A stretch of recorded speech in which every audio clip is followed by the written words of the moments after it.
സുഹൃത്തുക്കളെ, ഇംഗ്ലീഷ് വാക്യങ്ങളിൽ പ്രിപ്പോസിഷൻസ് ചേർക്കുന്ന രീതി എങ്ങനെയാണെന്ന് നമുക്ക് പഠിക്കാം. Fill in the blanks with correct prepositions. ശരിയായ പ്രിപ്പോസിഷൻസ് ഉപയോഗിച്ച് ബ്ലാങ്ക് സ്പേസ് ഫിൽ ചെയ്യുക. First question, he was pleased dash the boy. അയാൾ ആ കുട്ടിയിന്മേൽ സംപ്രീതനായി, സന്തുഷ്ടനായി. പ്ലീസ്ഡ് എന്ന വാക്കിന് ശേഷം ഉപയോഗിക്കേണ്ട preposition with. Pleased with the boy. രണ്ടാമത്തെ വാക്യത്തിൽ he left for Delhi dash train. അയാൾ ട്രെയിനിൽ ഡൽഹിയിലേക്ക് പുറപ്പെട്ടു.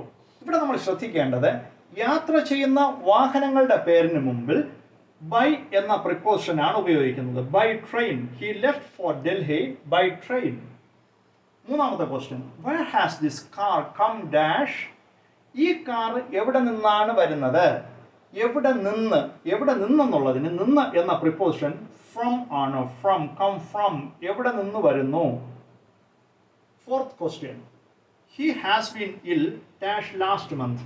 കഴിഞ്ഞ മാസം മുതൽ അവന് രോഗമാണ്, അവന് അസുഖമാണ്.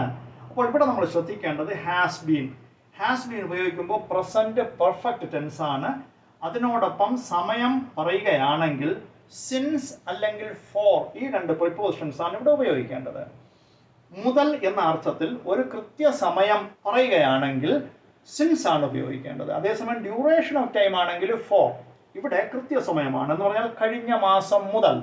കഴിഞ്ഞ മാസം മുതൽ എന്ന അർത്ഥത്തിൽ സിൻസ് ആണ് നമുക്ക് ഉപയോഗിക്കേണ്ടത്. ഹി ഹാസ് ബീൻ ഇൽ സിൻസ് ലാസ്റ്റ് മന്ത്.